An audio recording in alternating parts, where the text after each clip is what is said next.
The general state and condition and the physique of the dog is checked in the school's veterinary hospital.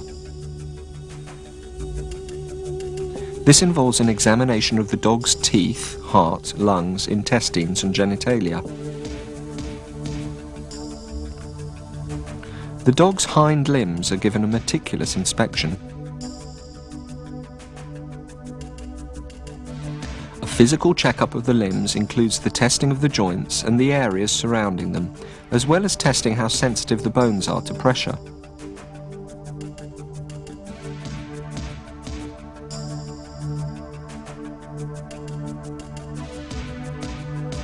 The backbone's sensitivity to pressure and its pains are also checked. The inner and outer eyes are checked very carefully.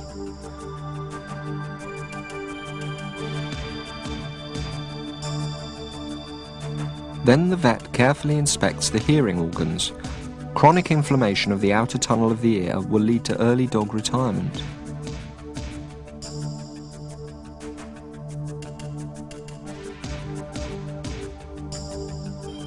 Then comes the examination of the gullet, throat, the tonsils and the lymph node. Very special attention is given to the forelimbs and shoulder and elbow joints, as well as the fingers, since they are going to be put to the test when searching and climbing during work.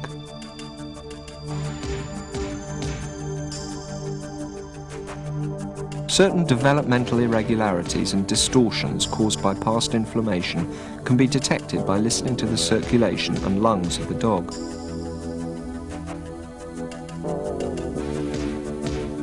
X-ray analysis of the hip joint is imperative to screen out any danger of dysplasia or other diseases that impede the dog's freedom of movement.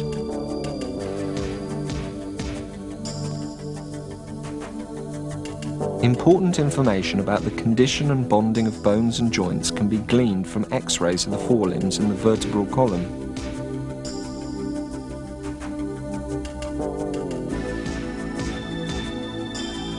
In order to establish any deficiency diseases or organic malfunctions, and to nip possible infections in the bud, the dogs are given a blood test.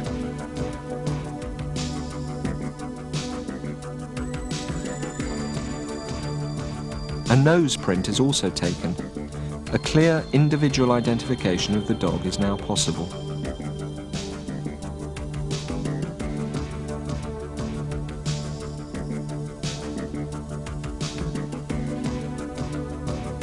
Also, for the sake of identification, and in accordance with international standards, a microchip is embedded in the area of the left shoulder blade.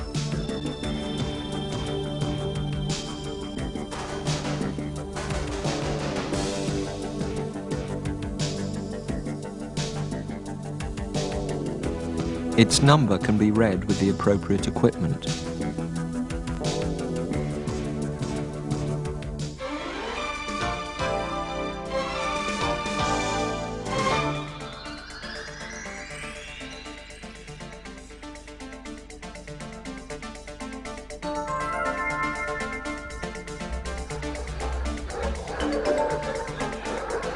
The turning point in a dog's life is when it gets its handler, the man who becomes its master, the leader of the pack, and its faithful friend for the rest of its active life.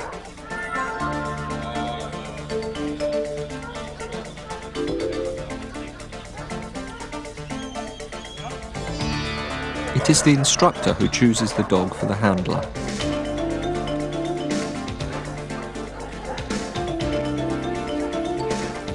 The acquaintance and friendship begins immediately in the pen with stroking and play.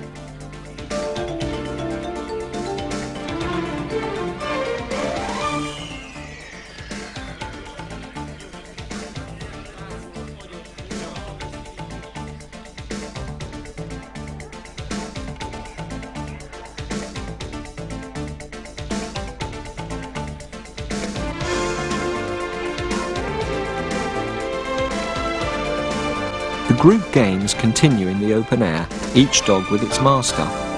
Playing with an object goes a long way to help the relationship between the handler and the dog become friendly and harmonious. The instructor has a decisive role in choosing the right play object for the dog.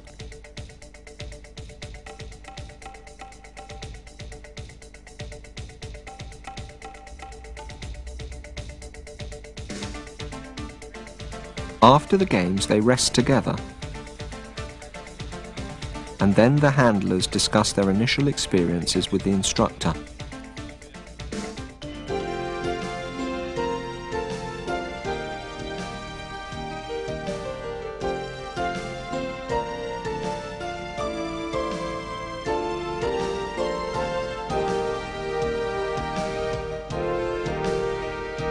The institutional training of the sniffer dog ends after completion of the foundational and situational exercises with a basic examination. The training of the dog continues at its post for another 6 months. This training period ends with a professional examination.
The aim of training the dog is to teach it the scent of drugs in such a way as to make it search willingly and work as long and whenever its handler wants, always indicating clearly the place where the drug is hidden.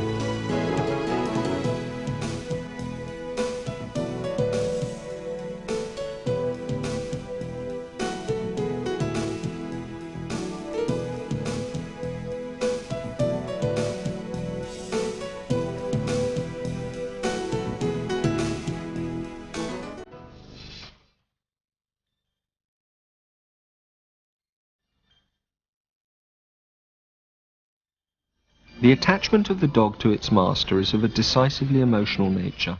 The sniffer dog works to please its master. Play is essential in strengthening this bond. Winning over the confidence of the dog is of crucial importance right from the first minute of the relationship, because the surroundings are completely new to the animal, who has just entered the school. Generally, the dog enters group housing, having come straight out of a family environment. And though surrounded by its kind, it still may not live in a pack.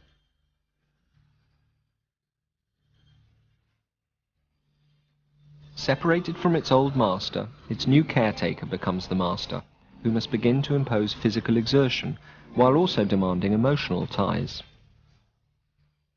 With new kind of food, and struck by completely new scent impressions, the new environment also carries an increased risk of bacterial infection. Subjected to various examinations and tests, it is placed under increased physical and psychic stress. Because of this, the dog may suffer from depression, which is why it is important that the dog enters the school at least a month before its training begins. The dog handler can help the dog in stabilizing its imbalanced spirit. Play and simple search exercises of retrieval make the relationship of the dog handler and the dog personal and intimate.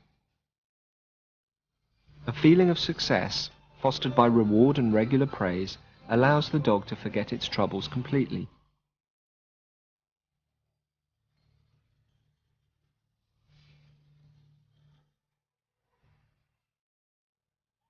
Taking daily care of the dog is one of the duties of the handler. In this time, he can easily ascertain what the general state of the dog is, its physical or mental condition, or its mood. Ties are strengthened by regular care and contact.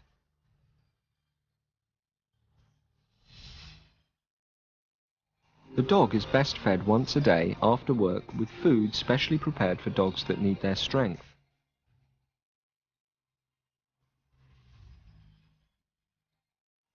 Drinking water must be constantly provided.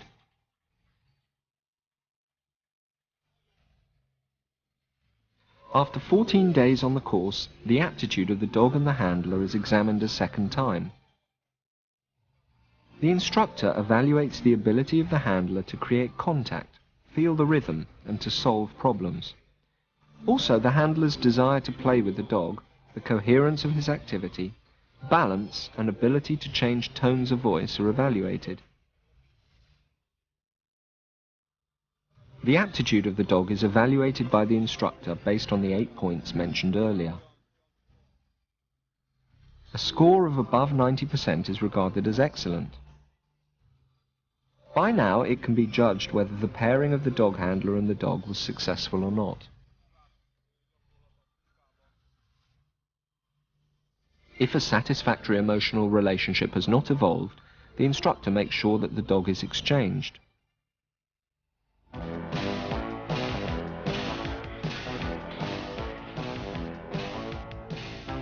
The foundation exercises begin with simple search tasks. Retrieval is now preceded by the search. The foundation exercises develop the searching style, active range and work capacity of the dog, and its ability to solve problems. The handler and the instructor have to keep the dog's behaviour in the training area under constant observation.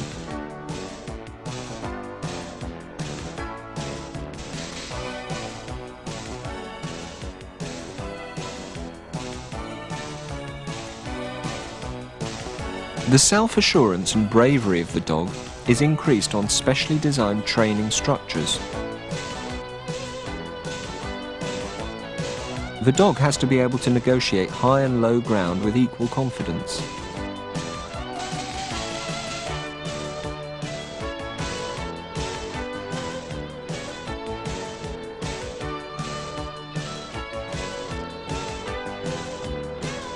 It has to look for the thrown object with determined and dynamic movements on all difficult terrains, such as sand dunes.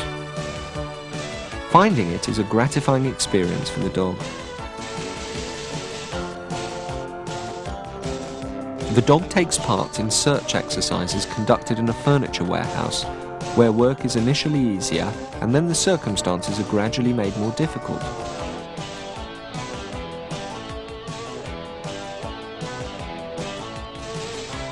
The dog handler rewards an instinctive indication with praise, so developing this feature in the dog.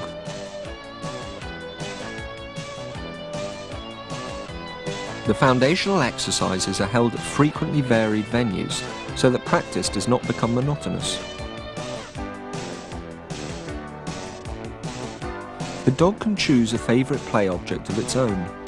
The favourite play object is an extra motivation for the dog to search, and later helps in teaching it the scent of drugs.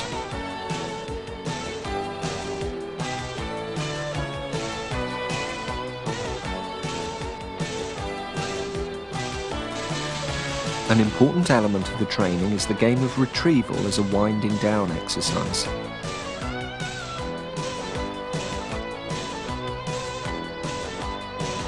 The dog must have its workout throughout the foundational period of its training to maintain and improve its condition.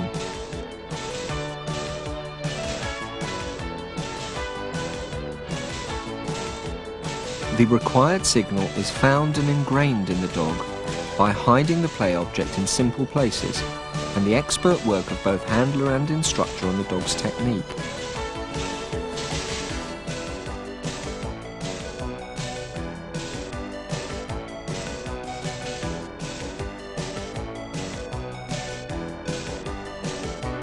Exercises that focus on discipline are not strictly required for narcotics search, but do serve to instill obedience and make the dog more controllable. Discipline brings about a more cultured, well-tuned and effective working relationship in the team.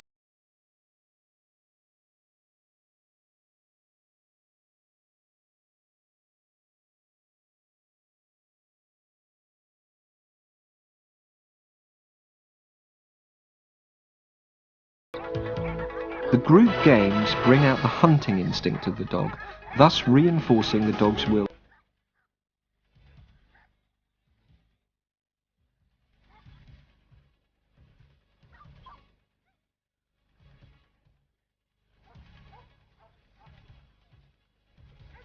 plastic tube is a practical tool to train with.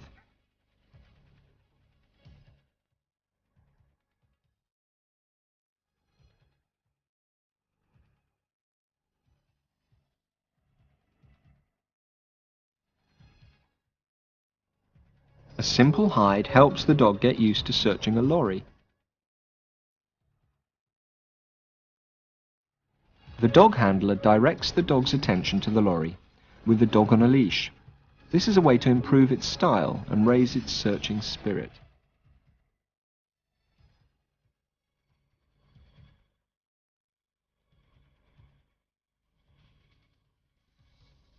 The distracting stimuli in the environment lose their influence over the dog as its concentration improves.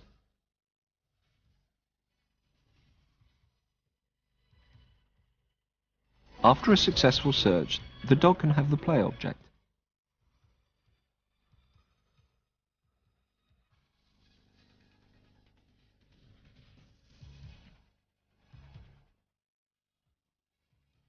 In its own environment, the dog is attracted by numerous distracting scents.